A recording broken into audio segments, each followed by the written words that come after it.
Della Emerson slammed her boarding pass onto the counter, her voice sharp enough to cut through the morning airport buzz. I booked a window seat. That's not a suggestion. The flight attendant blinked, clearly rattled. I understand, ma'am, but your seat was reassigned due to. I don't care, Della snapped. I paid extra for that seat. I've had the worst week of my life, and I just want to sit by the window and not talk to anyone until we land in New York. She didn't mean to be rude. Okay, maybe she did. Her heart was still cracked wide open from a breakup that had blindsided her. She left her job, subleased her apartment, and spent the last 48 hours packing her life into a single suitcase. Her plan was simple: disappear into Manhattan and never look back. The flight attendant opened her mouth again, but Della raised a hand. I'm not moving. Is there a problem here? The voice came from behind, deep and calm. Della turned. And froze.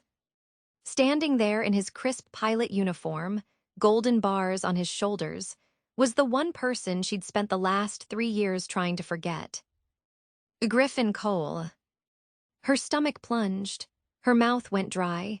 He looked older, his jaw more angular, the shadow of stubble darker, his hazel eyes just as intense as she remembered them.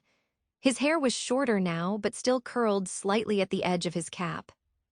He didn't look surprised to see her. Of course not. Griffin never did anything without knowing exactly what was at stake. Griffin, she said, her voice barely above a whisper. Hi, Della, he said evenly. I was hoping you'd be on this flight. The flight attendant blinked between them. You two know each other. Griffin nodded. I'm the pilot, she's my last route. Della's knees almost gave out. What the hell does that mean? She hissed. Griffin turned to the attendant. I'll take care of this, thank you. She scurried off, clearly grateful to escape. Della glared at him. You're flying this plane. He nodded. Last trip before I resign, I took this route because I knew you'd be on it. You stalked my reservation, she said, her voice rising. I called in a favor, he said. I needed to see you. She blinked, speechless. You're quitting flying. He nodded once. I've been looking for you for 3 years, Della. I'm done flying in circles. Her heart thudded. You're insane. Probably. People were starting to board. She turned away from him, clutching her ticket like it was the only thing keeping her upright. She should walk away. She should demand another flight. Instead, she walked down the jet bridge. The first-class cabin was nearly empty. Della stared at her new seat 1A window, her name stitched into a pillow, a glass of champagne already waiting. She sat slowly. What the hell is this? Griffin appeared again, crouching next to her. I bought every seat in first class. I needed a few hours alone with you, that's all. Her jaw dropped. You bought the entire section. He nodded. I'm still a millionaire, if you're wondering. She blinked, trying to make sense of it. You're serious. I've never been more serious. The door closed. The engine started to hum. Griffin looked up at her from where he knelt beside her seat. Let me say what I couldn't say before. You don't have to forgive me. Just hear me out. She hated how her hands trembled. You broke my heart. I know. You left. I know, he said again. I was a coward. I didn't think I could give you what you deserved. And now you think you can. He stood slowly. I don't think I know. Della turned toward the window, but she could feel his eyes on her as he walked back to the cockpit. The plane lifted off. She didn't cry, she didn't rage. She just stared out the window, heart thudding against her ribs like it was trying to remember how to breathe around him. 3 years ago, she'd fallen in love with a pilot who never stayed in one place. He told her he wasn't ready, that he wasn't the kind of man who could build a life with someone. He walked away and never looked back.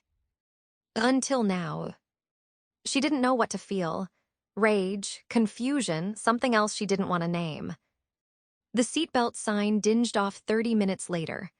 A flight attendant brought a tray with grilled lobster tail, truffle risotto, and a glass of wine. Della looked up. This isn't normal airplane food. Griffin's voice came over the intercom, smooth and calm. Ladies and gentlemen, this is your captain speaking.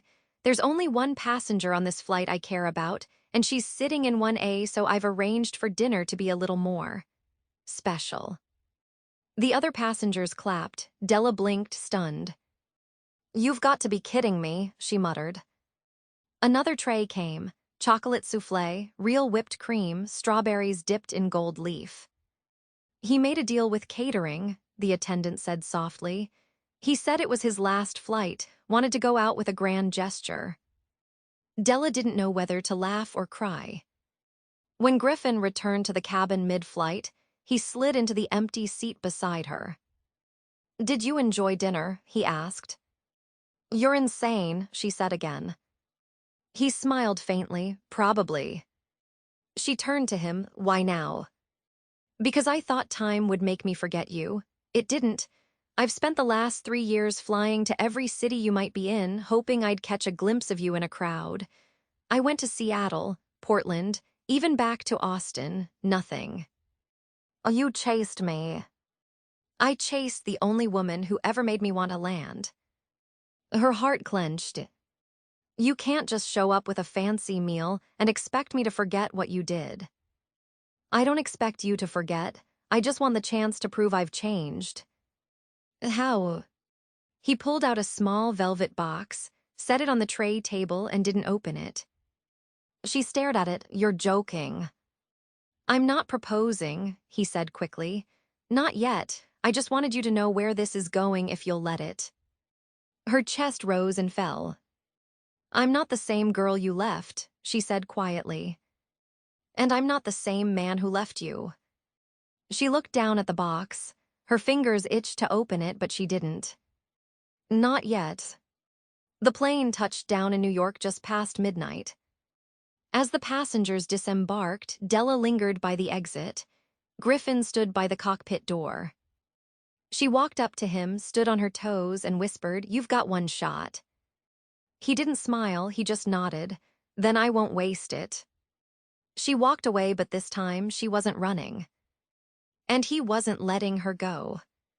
The Manhattan air struck Della as too sharp, too loud, too alive for someone whose insides still felt like they might shatter.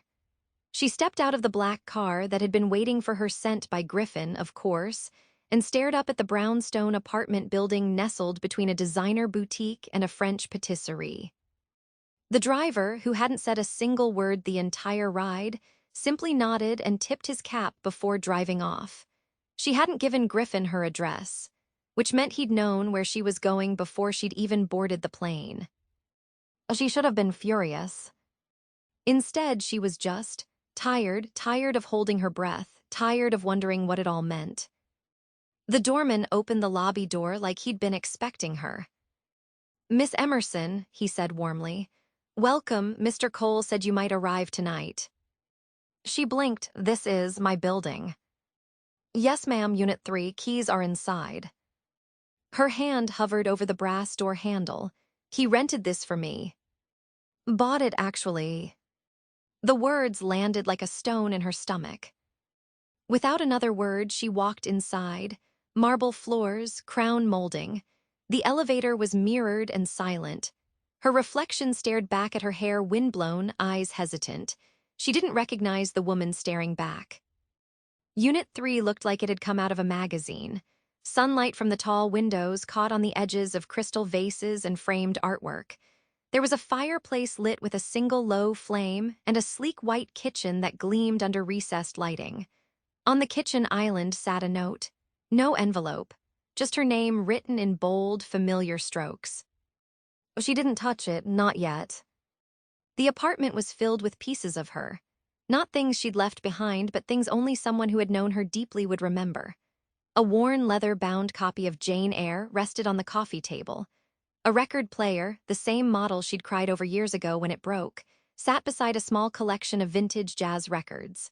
There was a pale blue throw blanket folded over the arm of the sofa, the exact shade of stormy skies she used to paint in art school. He hadn't bought her a place to win her over. He built a memory. She finally picked up the note.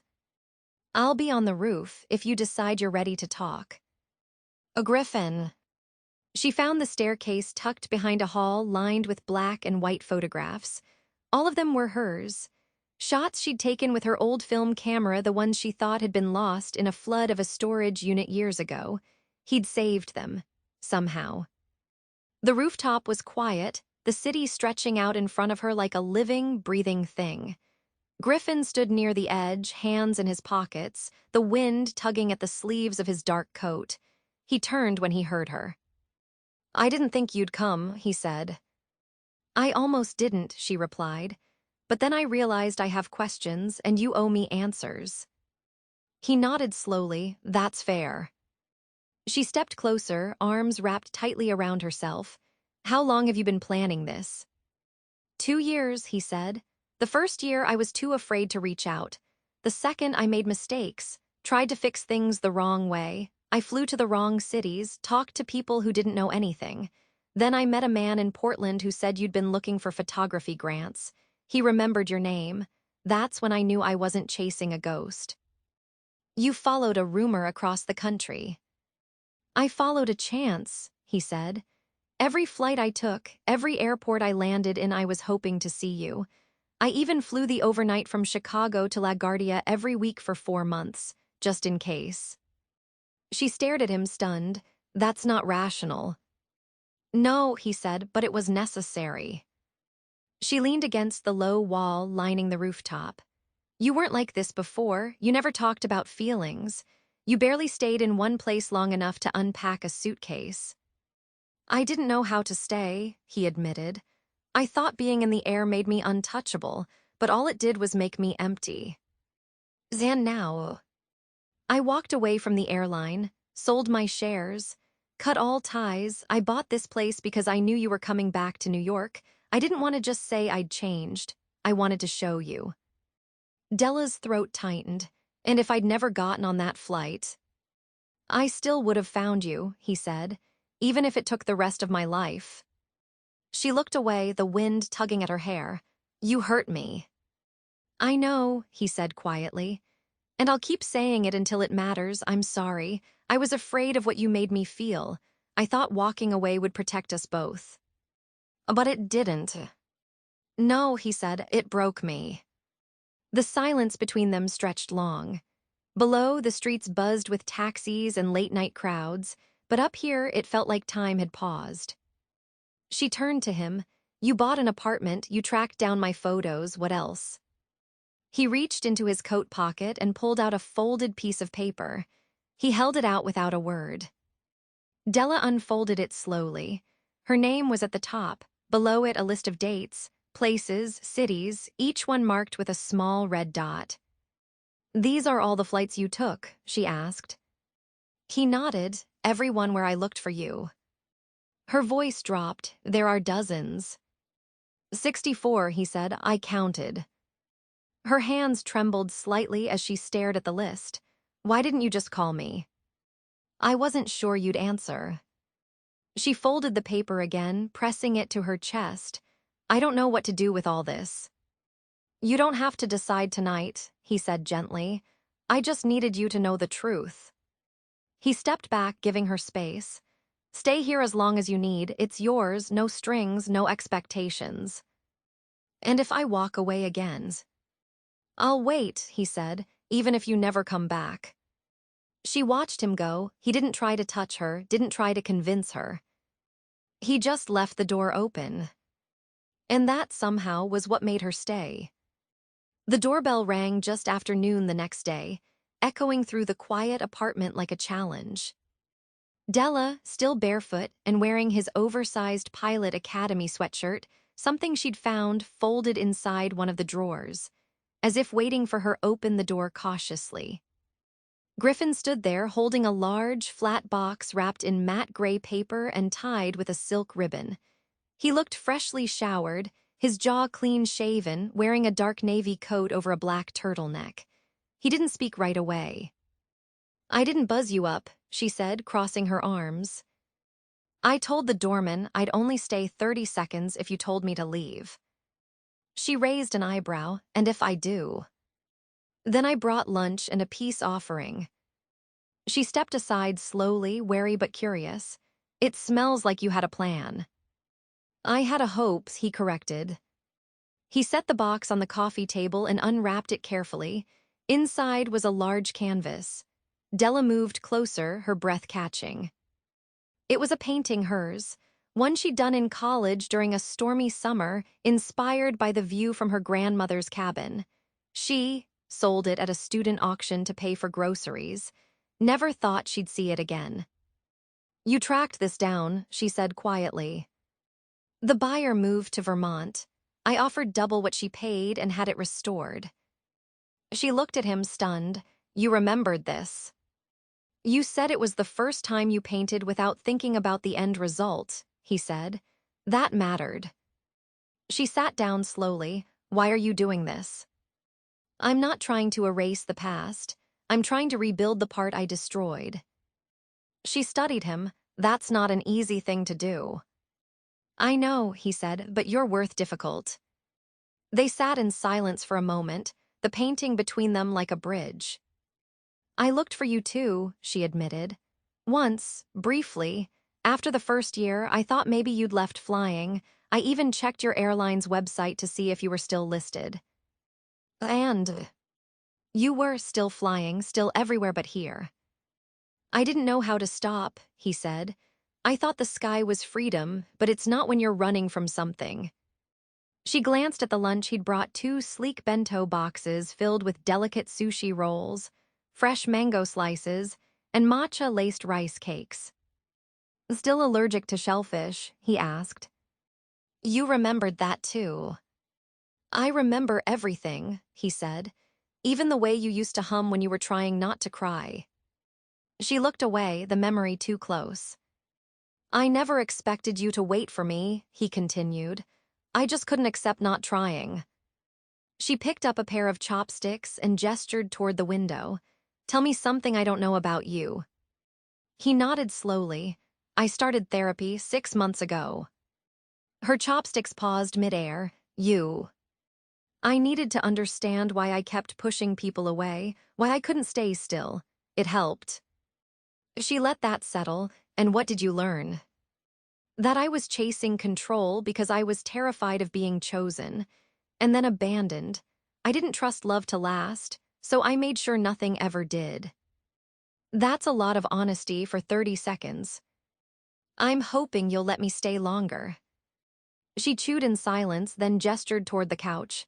Fine, but I pick the playlist. A deal. He sat carefully, leaving space between them, like he knew the invisible boundary wasn't ready to be crossed. Why now, Griffin? She asked. Why not 5 months ago or a year? He hesitated, then reached into his coat pocket and pulled out an envelope. No name, no return address.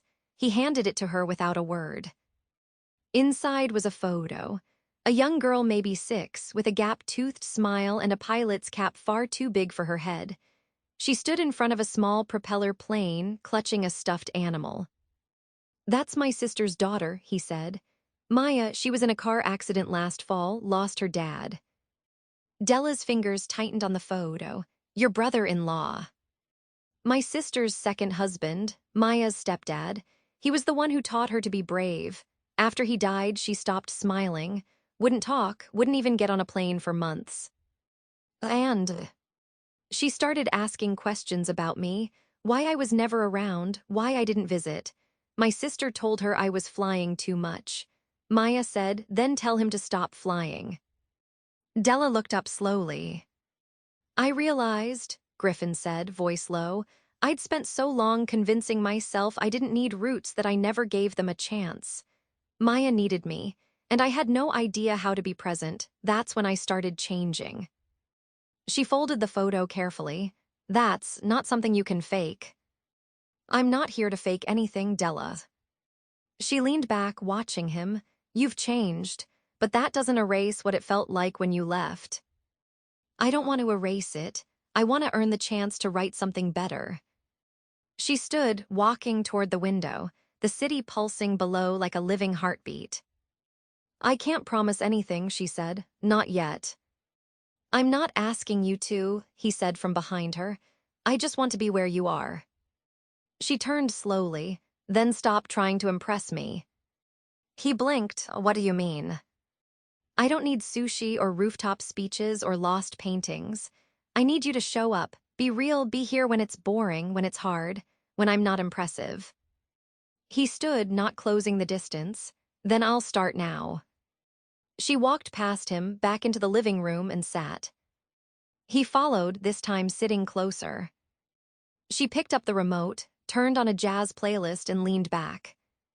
He didn't reach for her hand. But he stayed. And that was the first thing he'd done right. The gallery on West 27th smelled like fresh paint and pinewood frames. Della stepped inside, her heels clicking against the polished concrete, the hem of her navy dress brushing her ankle as she took in the space. Spotlights illuminated every canvas, but it wasn't until she turned the corner and saw the first photograph, one of her own, that her breath caught. It was the shot she'd taken at the lake during a quiet morning right before everything in her life had unraveled. Mist rising off the water, the silhouette of a bench, a bird caught mid-flight. She hadn't submitted it to the show. She hadn't submitted anything. Griffin had. She turned as he entered behind her, dressed in a charcoal suit with a crisp white shirt, no tie. His hair was slightly tousled, like he'd dragged a hand through it one too many times, and his expression was unreadable. You did this without telling me, she said softly. I had to find a way to show you that your work deserves to be seen. You've spent too long hiding it. You went through my archives. I did, and I sent them to a curator I trust. She loved them. She blinked, looking around. There were at least a dozen of her photographs hanging on the walls, old and new. Some she hadn't looked at in years, others she'd taken within the last few weeks. You didn't ask permission. I didn't think you'd give it, he said. But if you want me to take them down, I will. Tonight, no questions, no complaints. She walked past the second photo. It was one of a staircase in Prague, taken years ago when she'd backpacked through Europe. She hadn't even remembered giving Griffin a copy. I forgot I took this one, she said. I didn't, he said from behind her. It was always my favorite. The gallery was starting to fill. People with champagne flutes murmuring praise, pointing at pieces. No one knew she was the artist, not yet. You're not afraid anymore, she said. No, he replied. Not of staying, not of being seen. She turned to face him. And if this doesn't change anything. It already has, he said. You're here. She looked down at her hands. You told me once that you didn't believe in roots, that everything eventually ended. I was wrong, he said. Some things begin again, stronger. A man approached them, dressed in a dark sweater and thick glasses, holding a gallery program. Are you the artist? These are remarkable. The emotion in them, it doesn't feel posed. It feels like someone trying to remember how to feel. Della hesitated. Griffin didn't speak. She finally nodded. Yes, I'm Della Emerson. Your eye for stillness is extraordinary, the man said, flipping to a page. That one of the boy on the steps. It felt like heartbreak and hope in the same shot. Thank you, she said, her voice steady. That one nearly didn't make it in. After he left, she turned to Griffin again. You weren't trying to impress me. You were trying to remind me of who I was. I never forgot, he said. She exhaled slowly. I've spent the last few years wondering if I was the kind of person people left. You made me believe I was. I hate that I did, he said. But Della, if you'll let me, I want to spend every day reminding you you're the kind of person someone builds a life around. A woman passed by, pausing to take a photo of one of the prints. Della watched her, a strange warmth blooming in her chest. She'd spent so long making herself smaller, quieter, safer. And here she was, framed and lit, unhidden. I need to ask you something, she said. As anything. If I say yes, if I say I'm ready to try again, what happens when it stops being easy? I stay, he said without hesitation. What happens if I get scared? I stay. What if I push you away? I stay, Della, he said, stepping closer. For as long as you'll let me. She reached into her clutch and pulled out a small envelope. Inside was the velvet box he'd given her on the flight. She handed it back to him. I opened it last night, she said, and I'm not ready for that yet. He nodded, carefully slipping it into his pocket. But, she continued, lifting her chin, I am ready for something else. What? Tomorrow morning, she said, you're going to meet me at Central Park, at sunrise. Sunrise. You're going to bring coffee, I'll bring my camera, and we'll walk, just walk. No plans, no gestures, no grand declarations. He smiled, slow and real. You want ordinary. I want reals. Then I'll be there, he said, and the next day and the day after that. She took a step toward him. I need you to mean that. I do. A pause fell between them.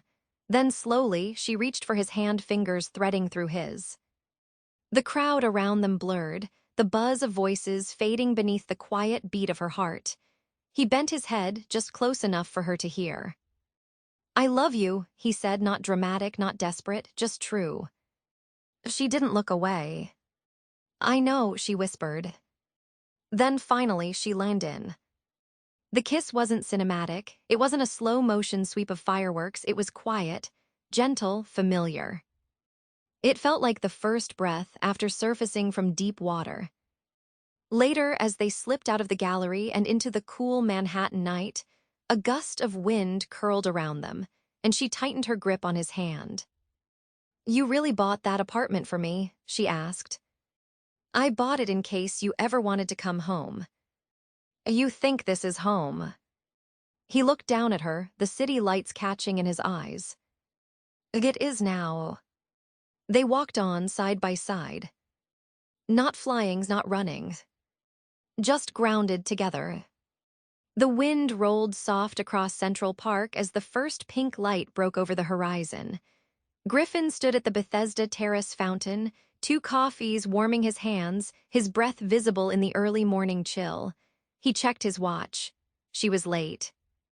He didn't mind. Leaves rustled around him, and he turned just as Della crested the steps, her camera slung over one shoulder, a wool scarf wrapped carelessly around her neck.